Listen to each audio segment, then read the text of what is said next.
Hello students, আজ আমি তোমাদের জন্য নিয়ে চলে এসেছি মাধ্যমিক 2026 ভূগোল ম্যাপ পয়েন্টিংয়ের সাজেশন, যেগুলো সামনে তোমাদের টেস্ট পরীক্ষা এবং ফাইনাল পরীক্ষার জন্য খুবই গুরুত্বপূর্ণ হতে চলেছে। তোমাদের হলো যে 10টা ম্যাপ পয়েন্টিং করতে এবং প্রত্যেকটা ম্যাপ পয়েন্টিংয়ের জন্য 1 নম্বর করে বরাদ্দ থাকে। তো দেখো 10টা জায়গা থেকে হলো যে তোমাদের ম্যাপ পয়েন্টিং করতে হয়। সেই 10টা জায়গা থেকে আমি সাজেশন দিয়েছি। আশা করছি এখান থেকেই পড়বে, এর বাইরে আসার সম্ভাবনা খুবই কম। দেখো কি আছে। 1 নম্বর আছে ভারতের অবস্থান প্রশাসনিক বিভাগ। ভারতের অবস্থান ও প্রশাসনিক বিভাগ থেকে দেখো আমি 10টা দিয়েছি। এগুলো হলো যে দেখে নেবে একটু পজ করে করে তোমরা। আর হ্যাঁ, বলে রাখি এখানে যে তোমাদের যে ধরো পড়েছে উত্তর ভারতের বৃহত্তম মহানগর, এটা হলো যে তোমাদের ম্যাপ পয়েন্টিং করতে বলেছে। তখন হলো যে তোমাদের এরকম ব্র্যাকেটে লিখে দিতে হবে দিল্লি। এটা তো লিখবি, তার সাথে লিখে দিতে হবে দিল্লি। যেমন এখানে আছে আবার ভারতের দক্ষিণতম স্থলবিন্দু, এটা আছে, কিন্তু তোমাদেরকে ব্র্যাকেটে লিখে দিতে হবে ইন্দিরা পয়েন্ট, উল্লেখ করে দিতে হবে। আর ইন্দিরা পয়েন্ট বললে তো কোনো অসুবিধাই নেই, শুধু ইন্দিরা পয়েন্ট লিখবে, বা দিল্লি বললে কোনো অসুবিধা নেই। এটাতে আবার হতে পারে তোমাদের ভারতের রাজধানী এভাবে পড়লো। তো তখন এইরকম যদি জিনিসগুলো থাকবে, সেখানে হলো যে তোমাদের ব্র্যাকেটে সেই জায়গার নামটা, স্থানের নামটা অবশ্যই উল্লেখ করতে হবে।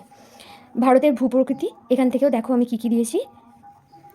15টা দেওয়া আছে এখান থেকে, আরও হবে। তো এই 15টাই আমি মোটামুটি এখানে ইম্পর্টেন্ট আছে। জলজ সম্পদ থেকে দেখো এখান থেকেও আমি 10টা দিয়েছি। জলবায়ু থেকে আমি 5টা দিয়েছি।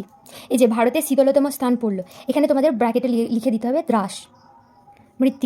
মৃত্তিকা থেকে এই যে এখানে কৃষ্ণ মৃত্তিকা অঞ্চল, দাক্ষিণাত্যে কৃষ্ণ মৃত্তিকা অঞ্চল, রিগুড মৃত্তিকা, এই যে এইগুলোর মধ্যে যেটাই পড়ুক না কেন, একই হলো যে ম্যাপ পয়েন্টিং।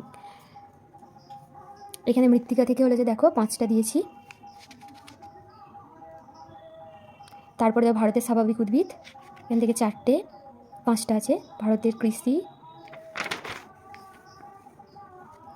তারপরে আছে ভারতের শিল্প, 11টা আছে। ভারতের জনসংখ্যা, ভারতের পরিবহন ও যোগাযোগ ব্যবস্থা।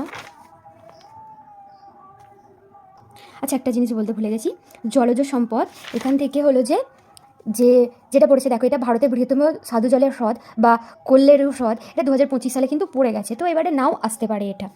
আর হ্যাঁ, তোমরা যদি চাও এই ম্যাপ পয়েন্টিংগুলো আমি ম্যাপেতে করে দেখাই, তাহলে অবশ্যই তোমরা আমাকে কমেন্ট করে জানাবে। আর ভিডিওটা ভালো লেগে থাকলে লাইক, কমেন্ট, সাবস্ক্রাইব করতে ভুলবে না। আর বেশি বেশি করে অবশ্যই শেয়ার করো।